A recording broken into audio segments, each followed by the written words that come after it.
나답게 삽시다 라는 말씀을 제목으로 우리가 하나님의 말씀을 나누려고 합니다. 살다 보면 정말 지칠 때가 있어요. 그죠? 너무 힘들어서, 너무 괴로워서 내가 뭐 하는 건지도 모르겠고 또 내가 왜 이렇게 수고해야 되는지도 모르겠고 라고 하는 어떤 과도기 혹은 혼란기, 이런 시점이 가끔 찾아오는 것 같습니다. 이런 어려운 시점에서 정말 어떻게 해야 될지 그냥 아무것도 하기 싫은 그런 상황 속에서 다시 힘을 낼 수 있는 방법이 있다면 다른 것은 없는 것 같아요. 그것은 내 안에 새로운 에너지가 솟구치기 시작하면 다시 힘을 낼 수 있는 것 같아요. 혹은 다른 누군가가 저를 어떻게 하는 거예요? 구원해 주는 거예요. 거기서 그렇게 멈춰 있으면 안 돼, 힘을 내야지 라고 하면서 누군가가 손을 잡아준다면 다시 힘을 내고 쭉 달려갔던 기억이 있습니다. 반면에 그런 혼란기, 정체기, 아픔 속에서 그냥 주저앉아 있었던 경우도 있었던 것 같아요. 그럼 어떻게 되나요? 아무런 그동안 내가 쌓았던 어떤 수고와 노력이 그냥 물거품처럼 사라지게 되는 거죠. 그래서 저와 여러분들은 잘 알아요. 특히 연세 드신 분일수록 이걸 너무나 잘 알아요. 힘들어도 괴로워도 어떻게 하는 거예요? 한 걸음 나아가는 거예요. 왜요?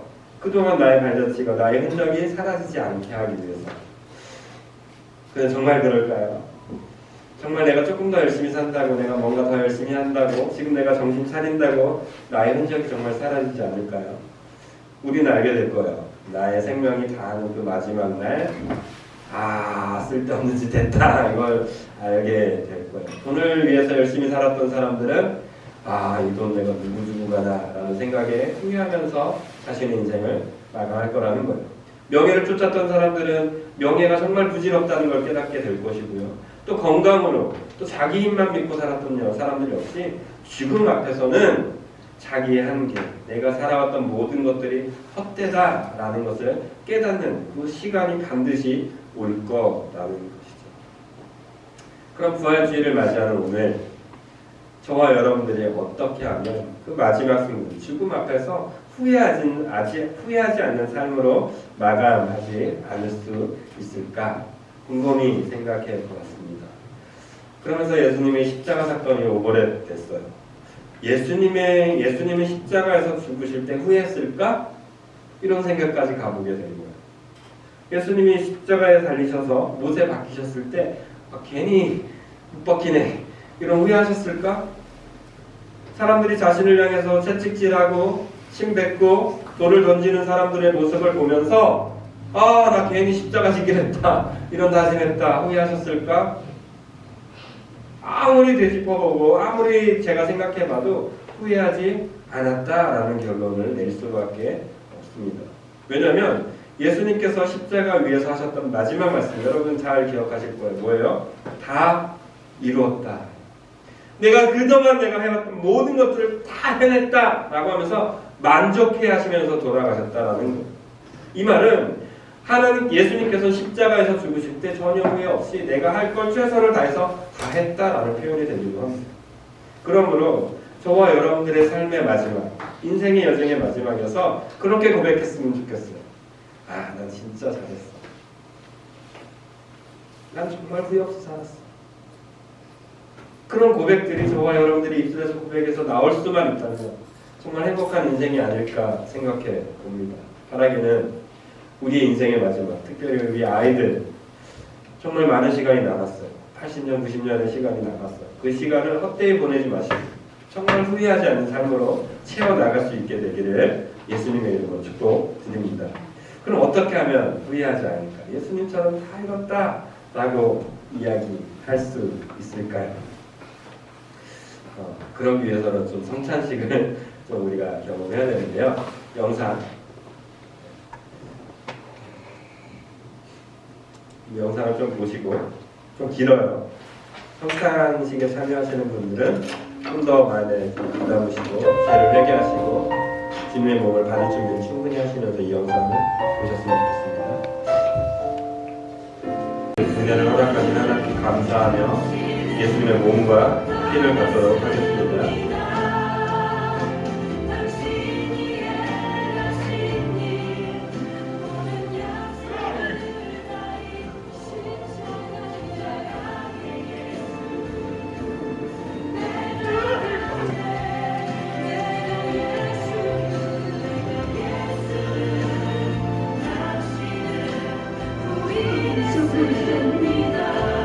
내가 예수를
이제 계속 예수님의 죽음, 아픔 이거에 대해서 많이 이야기를 해드리는 이유가 있습니다.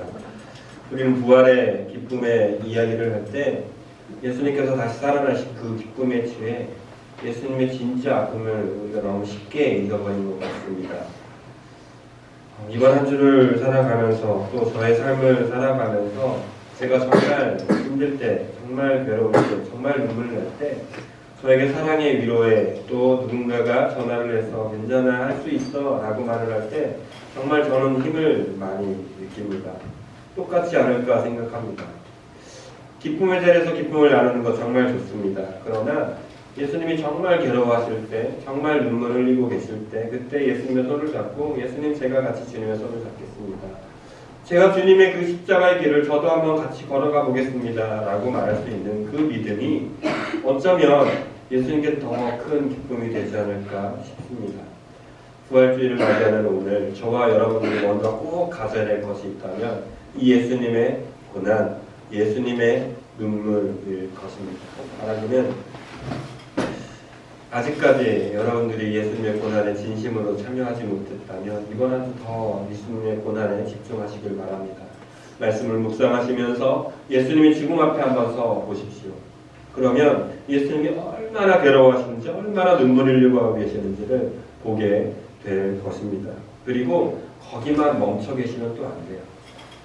예수님께서 아파하시고 눈물 흘리는 곳, 그곳에서만 멈춰서 같이 가슴 치고만 있으면 이것도 또 잘못된 신앙입니다. 우리가 믿는 그리스도인으로서 나아가야 될 진짜는요, 예수님과 고난을 겪고 난 이후입니다. 같이 아파하고 같이 눈물 흘리고 나서 십자가 사건이 끝나고 난 이후 어떤 게 있어야 됩니까? 부활의 사건이 반드시 우리에게 있어야 된다는 거예요. 예수님께서 만약에 저렇게 처절하게 죽기만 하셨다면 그냥 안타까운 가슴치는 한 사람일 뿐인 거예요. 그런데 우리가 믿는 예수님께서는 그렇게 죽으셨지만 눈물 나게 아픈 고통을 당하셨지만 그 상태에서 머무르지 않으시고 어떻게 하신 거예요? 다시 살아나신 거예요. 우리는 그래서 이 예수를 믿을 수 있는 거예요. 제가 여러분들을 위해서 눈물 흘릴 수는 있어요. 여러분들이 아파하는 그 자리에서 같이 도와줄 수는 있어요. 그런데 문제는 저는 그 문제를 해결해 줄 수는 없다는 거예요. 근데 예수님은 죽음의 문제도 해결하셨기에 우린 예수님을 믿을만 하다고 생각하는 겁니다. 왜 저와 여러분들이 예수님의 그 피 묻은 손을 만져야 됩니까? 왜 그 고난의 자리를 같이 해야 됩니까? 그 고난의 자리에 있을 뭐를 감당하시는 분이기 때문이에요. 부활의 능력을 감당하신 분이기 때문입니다. 우리가 같이 읽었던 고린도전서 15장에서는 이렇게 시작해요. 바울이 이야기하는 거예요. 형제들아, 내가 너희에게 전한 복음을 너희에게 알게 하노니 이는 너희가 받은 것이요 또 그 가운데 선 것이다. 사도 바울이 고린도 교회 성도들을 향해서 이야기를 할 때 너희 가운데 지금 제가 설명했던 이 모든 것들이 이미 너희가 받았다라고 얘기하는 거예요. 왜냐하면 고린도 교회 사람들은 지금 혼란에 빠졌거든요. 내가 믿는 이 예수가 정말 맞는 건가? 내 생활에 내 지금 고린도 교회가 말씀드렸던 지금 상당히 혼란했던 도시예요. 그러다 보니까 항상 고민했어요. 내가 이렇게 사는 게 맞나? 그러니까 바울도 얘기하는 거예요. 그렇게 살면 안 돼 라고 쭉쭉쭉 하다가 지금에 와서야 다시 얘기하는 거예요. 너희에게 이미 그 예수 그리스도의 죽음과 부활이 있어 라고 이야기하고 있는 거예요. 간직하고 있어 뿐만이 아니에요. 어떻게 있다고 그래요? 서 있다라고. 그리스도의 피를 밟고 그리스도의 부활을 우리가 밟고 서 있다라고 선포하는 거예요. 저는 동일한 마음으로 우리 상신 비전교, 특별히 오늘 예배를 드리는 모든 성도님들에게 믿음으로 선포합니다. 여러분들에게는 이미 그 예수 그리스도의 죽음과 부활, 이것을 이미 여러분 마음속에, 여러분들 삶 속에 간직하고 있으십니다. 뿐만이 아닙니다. 뭐까지 있냐면 그 믿음 위에 서 가고 계십니다. 이 사실을 믿으셔야 돼요. 이게 믿어지지 않으면 어떤 고민만 하면, 어떤 고민에서 멈추냐면 내가 이러는 게 맞나? 정말 이렇게 계속 해야 되나? 이런 고민과 궁금증만 유발하다가 끝나요, 내 삶이. 근데 여러분, 우리는 믿는 사람들이, 믿음을 가져야 되는 사람들이 어떻게 되는 거냐면 그 궁금증이 아니라 아니야, 그래도 하나님은 나와 함께 하실 거야. 아니야, 그래도 내 안에 누가 계셔요? 예수님이 계셔. 그래도 내 안에 부활하신 예수의 능력이 있어 라고 믿어야 되는 사람이라고요. 그래서 바울은 고린도 교인들에게 얘기하는 거예요. 너희에게 이미 있다라고 이야기하는 거예요. 사랑하는 당진 비정기 여러분들, 힘드시죠? 어렵죠? 그러나 믿으십시오. 여러분 가운데 산소망이신 예수께서 여러분 마음 가운데 계십니다. 성령님께서 여러분들의 발 위에 든든히 서 계시고 여러분과 함께 하고 계십니다. 이 사실을 절대 잊지 않으셨으면 좋겠습니다. 오늘 말씀의 제목은 제가 이렇게 붙여보았어요. 나답게 삽시다. 나답게 삽시다. 나다운 게 뭘까요? 나다운 거. 내 고집대로 하는 게 나다운 걸까요? 내가 오늘 필요한 거고 물 먹고 싶어 물 먹고 저 친구한테 때리고 싶어 때리고 이게 나다운 걸까요? 아니면 내 성격을 죽이면서 사는 게 나다운 걸까요? 이렇게 살면 안 되는데 그래도 남을 살려주는 게 또 좋은 거니까 좋은 게 좋은 거잖아요. 나를 죽이고 또 죽이고 또 죽이는 게 그게 나다운 걸까요? 성경에서 말하는 나다움, 성경에서 말하는 것은 무엇입니까? 딱 하나예요. 예수님을 닮아가는 거예요. 하나님께서 우리 인간을 창조하실 때 누구의 모습을 가지고 창조하셨어요? 하나님의 모습을 가지고 하나님의 성품을 가지고 우리에게 창조해 주셨단 말이에요. 그러니까 우리 사람이 소장섭이가 가장 나다울 때는 뭐냐면 하나님을 가장 닮아 있을 때가 가장 나다운 거예요. 근데 우리 자꾸 착각해요. 특히 인본주의가 만연해 가면서 우리 착각해요. 내 행복한 삶이 가장 나다운 거라고, 그게 나를 찾는 거라고 이야기합니다. 그래서 내가 조금 오늘 행복하면 오늘은 잘 살았어 라고 생각해요. 그러나 우린 그리스도인입니다. 세상 사람들과 다른 그리스도인입니다. 그리스도인인 저와 여러분들은 오늘부터 꼭 가져야 될 단 한 가지 마음은 뭐예요? 예수님을 닮기 위해 오늘도 살아가 보는 것, 내일도 살아가 보는 것. 그게 바로 나답게 살게 되는 정말 중요한 첫걸음이라는 거예요. 사도 바울은 고린도 교회 사람들이 이것을 잊어버렸다고 생각하는 거예요. 고린도 교회 사람들이 이 하나님을 닮아가는 이 성품들을 잊어버리고 자꾸 딴 데 돌아보고 딴 곳에 시선을 향하고 있으니까 아니야, 너희 가운데 이미 하나님의 성품, 하나님을 닮은 그것들이 너희 안에 이미 있어. 그리고 너네는 어떻게 하고 있다고 얘기해요? 그 발 위에, 그 든든한 하나님 위에 서가고 있다라고 얘기합니다. 그럼 어떻게 하면 되는 거예요? 내 안에 있다라는 걸 깨달으면 돼요. 이건 다른 누군가가 나를 바꿔주는 게 아니라 이미 내 안에서 역사하고 계신 하나님을 믿고 그냥 가면 되는구나. 요걸 발견하면 되는 거예요. 육상 선수였다고 제가 말씀을 드렸어요. 육상 선수였는데 제가 어떤 계기가 있어서 갑자기 잘 달리게 된 케이스거든요. 중학교 때 6학년이 됐는데 키가 항상 일본에서 키 순으로. 그러니까 육상을 해도 남들 두 발 뛸 때 저는 네 발, 세 발 막 이렇게 뛰어야지 되는 단점이 있는 사람. 육상으로서는 자질이 없는 몸을 가지고 있었어요. 그러니까 제 사고방식 중에 하나가 늘 가지고 있었던 게 있어요. 뭐냐면 난 육상하면 좋은 성적은 거두지 못할 것 같다라는 거예요. 그런데 어느 날 코치님께서, 여러분들에게 말씀드렸던 것 같아요. 코치님께서 저에게 이렇게 오더니 넌 단거리는 좀 힘들 것 같다. 왜요? 워낙 작거든. 그러면 짧은 시간에 쇼잉이 너무 힘드니까 넌 단거리 조금 힘들 것 같고 장거리를 해봐라.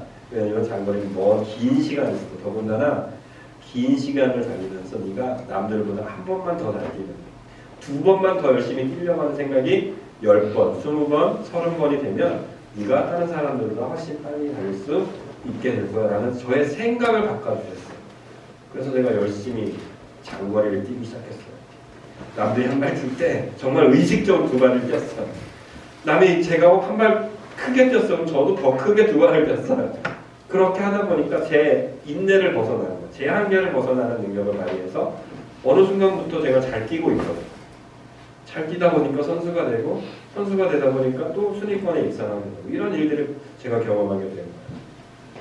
이 말을 여러분들에게 말씀드리는 이유는 하나예요.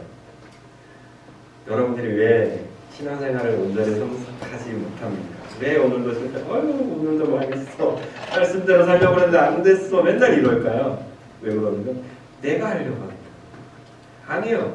여러분 안에 여러분들이 모르는 놀라운 힘이 숨겨져 있어요. 그걸 끄집어내셔야 돼요. 그게 어떤 코치님의 말씀 때문에 제가 변했던 것처럼 여러분들은 말씀을 통해서 끄집어낼 수 있어야 되는 거예요. 여러분들에게 사랑하다라는 말씀이 들어왔을 때 그게 나를 끄집어내는 성령님의 말씀으로 믿으시고 어떻게 보는 거예요? 한 걸음 내밀어 보는 거예요. 정말로.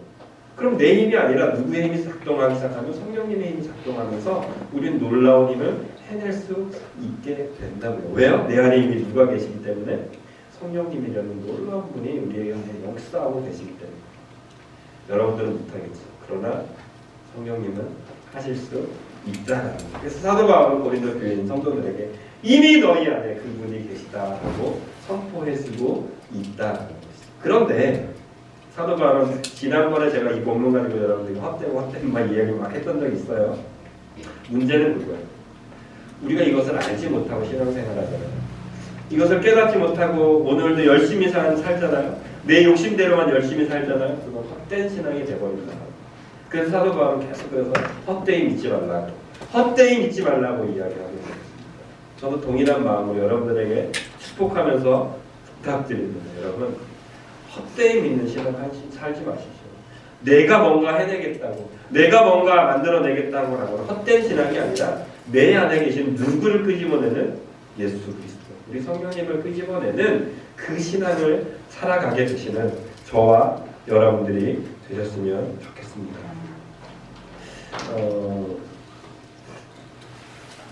이 부활주의를 맞이해서 제가 좀 고민을 많이 했던 것 중에 하나가 뭐냐면, 제가 이건 제 성격이에요. 방금 말씀드렸던 제가 가진 저의 정체성, 잘못된 정체성. 그게 뭐냐면, 나 같은 사람이 뭘 할 수 있을까? 좀 소심한 편이거든요. 분명 저도 남들보다 잘하는 게 있을 거 아니에요. 한두 가지는 있을 거 아니에요. 그런데 저는 항상 말하는 게 뭐냐면, 에이, 나 같은 사람. 이걸 다른 사람이 뭐 겸손이라고 말해줄 수도 있겠지만, 전 정말 겸손이 아니라 그냥 피해의식? 아니면 정말 작게 보는 나의 어떤 그런 마음들이 항상 저에게 있는 것 같아요. 역시 이번 주도 거의 피크에 달했어요. 예수님의 죽음을 묵상하다 보니까 이게 더 심해진 거예요. 내가 왜 이 귀한 성도님들을 모시고 내가 왜 이렇게 능력 없는 목사가 돼서 우리 성도님들을 힘들게만 할까, 이런 생각이 있어요. 또 우리 가족들에 대한 미안함, 참 이상한 아빠 만나가지고 먹을 것도 잘 못 사먹고 용돈도 못 받고 이러면서 막 아들들에 대한 미안함 때문에 참 힘들었어요. 근데 한 문구를 제가 봤어요. 어제 이렇게 딱 보고 완전 저에게도 새 힘이 생겼어요. 그 문구에 그렇게 적혔어요. 14년 동안 함께 있어서 고맙다고. 누굴까요? 네, 저희 아내가 이렇게 편지를 딱 써줬어요. 정말 힘이 됐어요. 정말 힘이 돼서 새로운 제가 알지 못하는 힘이 솟았어요. 근데 그 전에 먼저 첫째 아들이 저에게도 작업을 해줬어요. 손편지를 써주면서 저에게 힘을 주는 문장을 먼저 줬어요. 근데 그게 아내의 편지에 그게 도화선이 돼서 되게 크게 힘을 냈던 기억이 있다고 합니다. 여러분들에게도 예수님께서 말씀하시는 그 손편지를 여러분들이 느꼈으면 좋겠어요. 오늘 예배 드려지는 이 예배가 하나님께서 여러분들에게 주시는 손편지로 받아들이셨으면 좋겠습니다. 누구야? 어떤 권사야? 잘하고 있어. 그동안 나와 함께 이 교회를 섬겨줘서 너무 고마워. 내가 너를 사랑해. 라고 하시는 예수님의 손편지를 여러분들이 오늘 꼭 받아들이셨으면 좋겠어요. 그러면 어떻게 할 수 있냐면 내가 알지 못하는 힘이 솟구치기 시작하는 거예요. 왜요? 이건 성령님이 하신 거예요.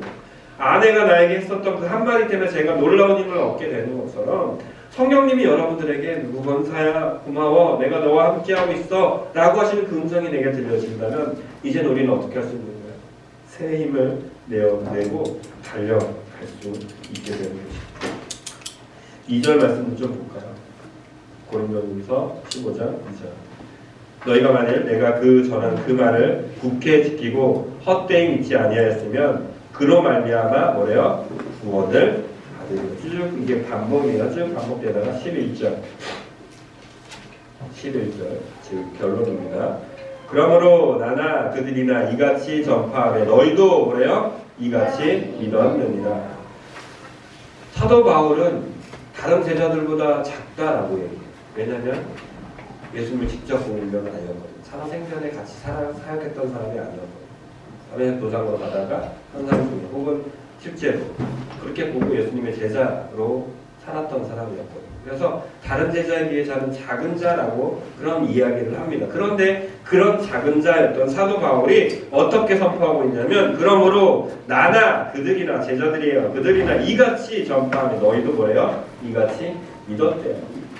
사도 바울도 예수님의 제자들도 뭘 먼저 발견하냐면 내 안에 계신 하나님 자신의 정체성을 제대로 인식하기 시작한 거예요. 나다운 걸 발견하기 시작했던 거예요. 그래서 나다운 게 뭐냐? 하나님이라는 거예요. 하나님을 닮아가는 거라는 거예요. 하나님을 닮아가는 건 뭐냐? 하나님을 닮은 입술에서 그냥 선포했을 뿐이라는 거예요. 그건 딱 하나예요. 예수님의 죽음과 이 너무나도 확실한 이 진리 이것만 선포했다는 거예요. 그랬더니 어떻게 했어요? 이게 놀라운 거예요. 고린도 교회가 뒤집어지기 시작했다. 저와 여러분들이 오늘 이 부활 주일날 선포해야 될 단 한 가지 사실은 돈 예수 믿었더니 이렇게 부자 됐어. 전혀 필요 없으세요. 내가 예수 믿었더니 어떤 암에서 고침받았어. 좋은 거지만 필요 없어요. 저와 여러분들이 오늘 선포해야 될 단 한 가지는 예수님이 나 때문에 죽었고 예수님이 그 죽음의 십자가의 권세에서 어떻게 됐어요? 부활하셨다라는 이 진리 이것만 선포하면 된다라는 거예요. 너무 많은 거 생각할 필요도 없어요. 이게 정체성이라는 거예요. 이게 그리스도인의 정체성. 이게 저와 여러분들이 가져야 될 정체성이라는 거예요. 나답게 살기 위해서 뭘 해야 된다고요? 내 안에 있는 성령님을 끄집어내세요. 부활하신 하나님을 끄집어내세요. 부활하신 예수님을 선포하세요. 그게 나답게 살아가는 하나님의 사람들이 가져야 될 태도입니다. 전도하고 싶으세요? 좀 우리 교회 부흥하기 원합니까? 여러분들 가정 뭔가 변화되길 원하세요? 하나만 하십시오. 예수님이 나 때문에 죽었고 그 예수님은 지금 부활하셨다. 지금 부활하셔서 우리와 함께 계신다라는 그 단순한 진리, 너무나 단순하고 명백한 이 진리를 믿고 그것을 선포하며 우리 사도 바울처럼 그들에게 믿지 못하는 자들에게 담대히 믿음으로 선포할 때 그들에게도 저에게 일어났던 역사가 여러분들에게도 일어났던 역사가 고린도 교회에게 일어났던 것처럼 그대로 일어날 것을 믿고 감사드립니다. 바라기는 오늘부터의 삶이 어떻게 해요? 여러분들께 살았으면 좋겠어요. 그리스도인답게, 수상선이답게, 우리 권사님답게 내 안에 계신 성령님을 끄집어내는 내 안에 살아계신 성령님을 환영하고 그 성령님을 선포하는 우리 모두가 되시기를 예수님의 이름으로 축복드립니다.